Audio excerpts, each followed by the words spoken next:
Imagine going to your clinic, terrified that your legs are getting weaker. Right. And you're worried you might eventually need a walker or, a wheelchair.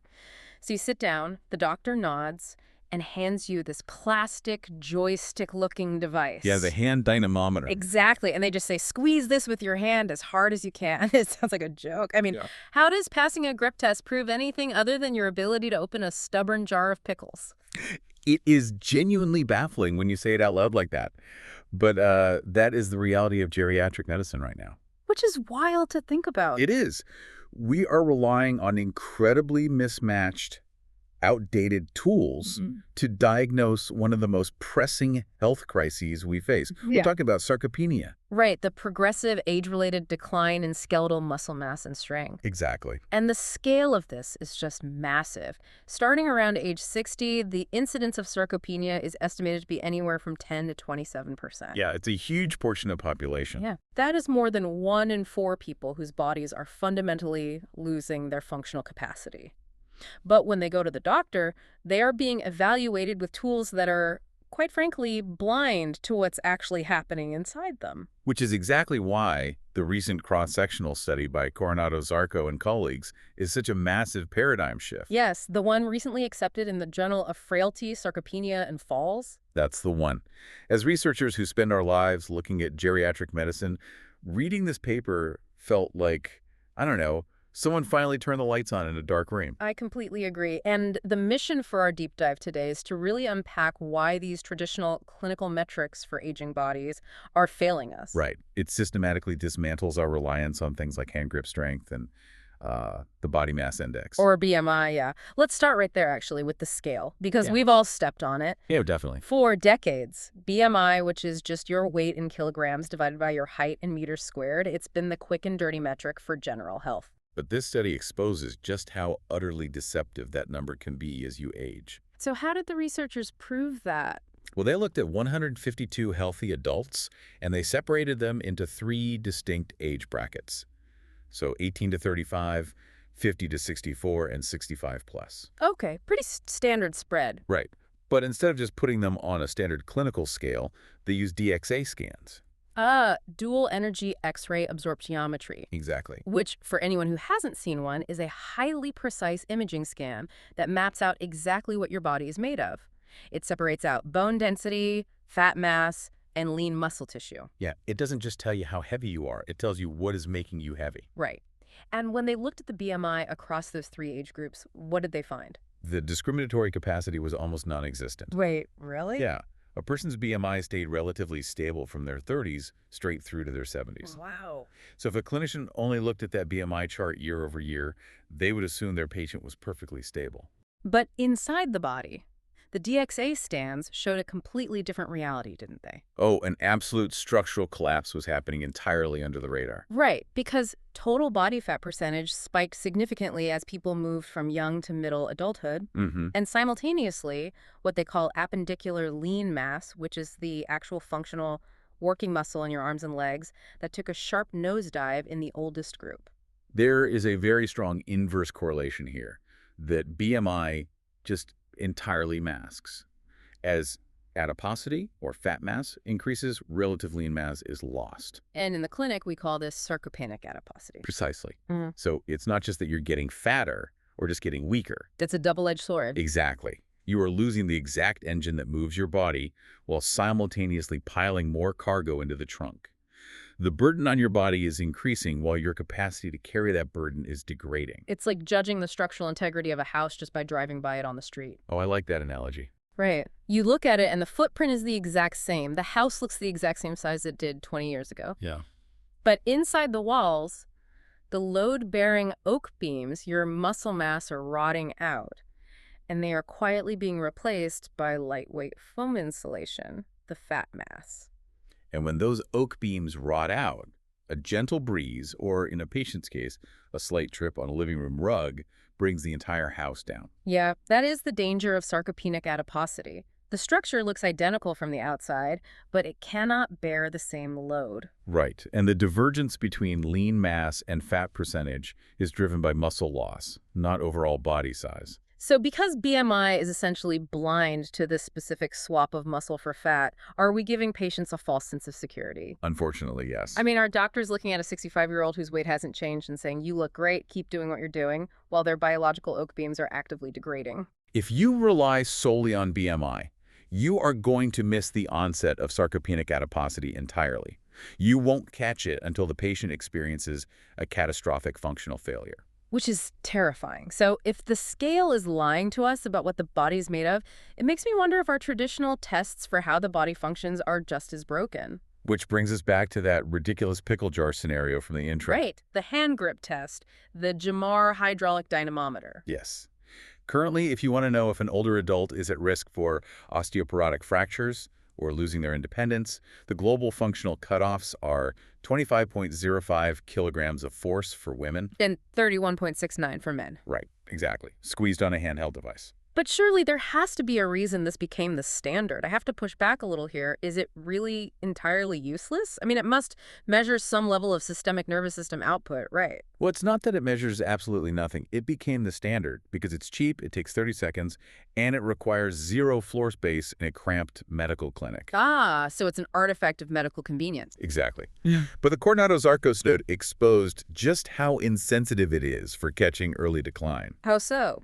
When they used hand grip strength across those three age groups, it only detected a significant decline in the absolute oldest group, those 65 and older. Meaning, by the time the hand grip test actually flags a problem, the house has already been rotting for a decade. Right. And it gets worse. Of course it does. When the researchers normalized that hand grip strength to the person's body weight, the effect size became negligible. It completely lost its ability to discriminate between age groups. Wow. So to actually find the mechanical truth, the researchers had to ditch the hand grip entirely. Yeah, they used isokinetic knee extensor testing.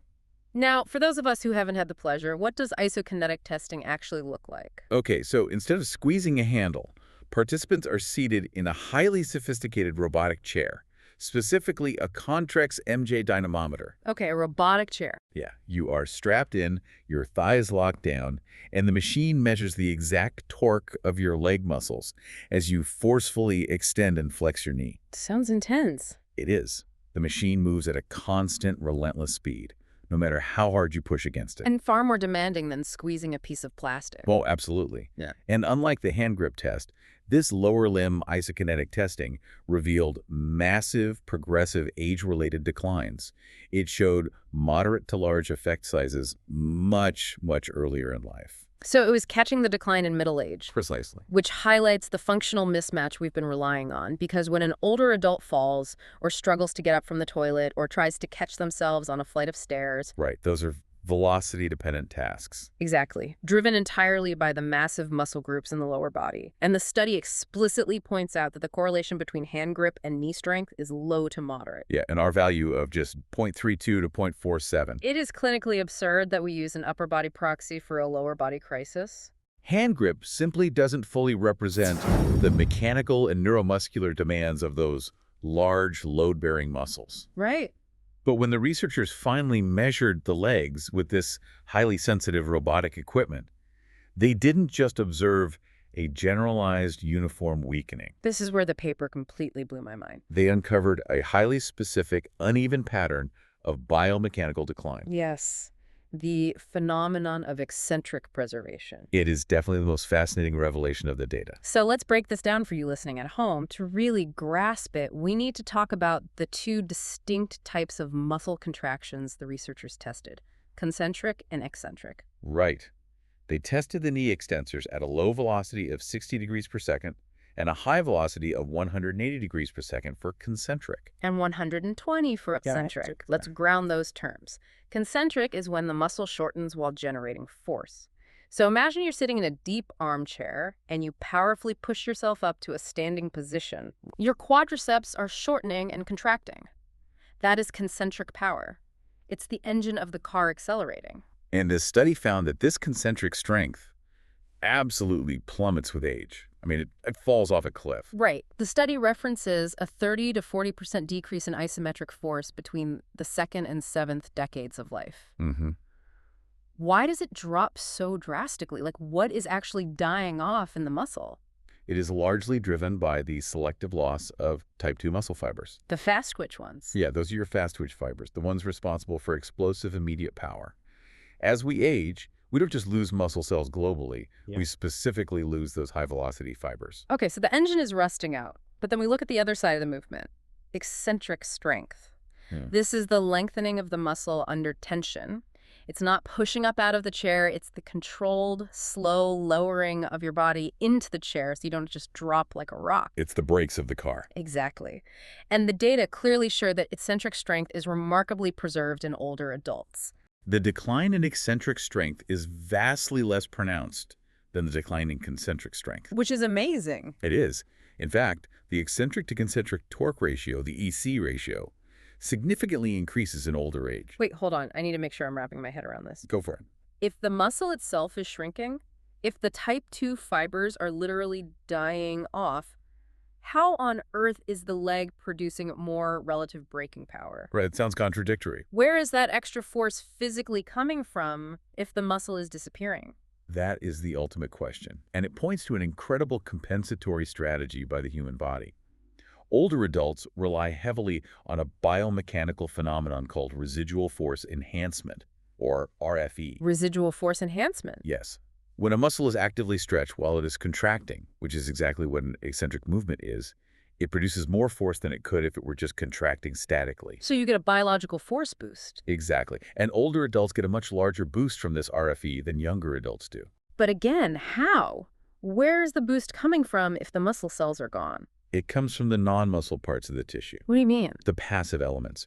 We were talking about the extracellular matrix and the collagen network. You mean the literal connective tissue, like the glue holding the muscle together? Yes, exactly. Yeah. The study notes that this passive component contributes up to 37% of the residual force enhancement in older adults. Wow. Yeah, and in young people, it only contributes about 20%. So as the active contractile tissue, the engine, dies off, the aging body compensates by leveraging the stiffness of its connective tissues, the brakes, to maintain force during eccentric lengthening. That is wild. The body is literally rewiring its mechanical reliance. It's using the stiffness of aging as a functional tool. It's maintaining its braking power by relying on passive tissue. It is a profound structural adaptation. Because middle-aged and older adults demonstrated comparable eccentric torque values at high velocities, their brakes are holding strong. Which completely flips the script on physical therapy. Oh, entirely. If we know the biological engine is failing but the brakes remain intact, we have to completely overhaul how we calculate muscle quality and, more importantly, how we prescribe exercise. We really do have to rewrite the rehabilitation playbook entirely. The researchers looked at muscle quality indices, or MQIs. And MQIs calculate how much force a specific unit of muscle can generate, right? Right, it's basically a measure of muscle efficiency. And I'm assuming the MQI based on hand grip strength was just as useless as the absolute grip strength. Oh, almost entirely. Hand grip-based MQI provided no discriminatory value across the age groups. Not surprising. But the isokinetic-derived MQI, specifically the low-velocity eccentric MQI, showed robust, large effect sizes in tracking age-related muscle dysfunction. Meaning we finally have a highly sensitive biomarker. Yes. We can track the specific hidden decline in lower limb mechanics years before a patient ever trips and falls. Exactly. And because we have this map now, the clinical treatment of sarcopenia has to evolve.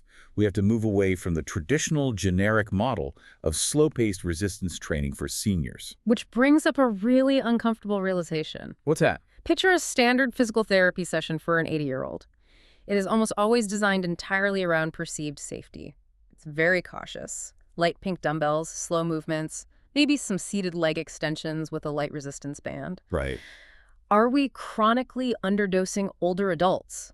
By avoiding high-velocity movements in the name of safety, are we actually accelerating their functional decline? Based on this data, I would argue we are absolutely underdosing them, and it is a massive disservice to their biology. Wow. The study explicitly states that rehabilitation programs need to incorporate high-velocity concentric training.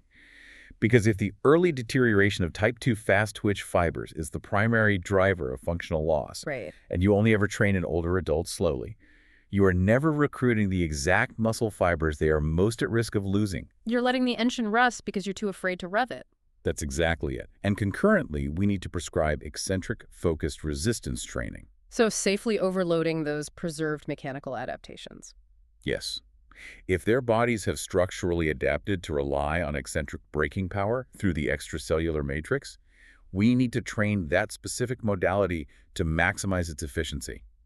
We have to address the neurological remodeling of motor units, not just generalize slow strength. It's a total shift in mentality. We are moving from let's be gentle and lift this light weight 10 times to we are going to specifically train the velocity of your muscle contraction and we are going to explicitly challenge your eccentric braking system. When they trip on a rug, that event happens in milliseconds.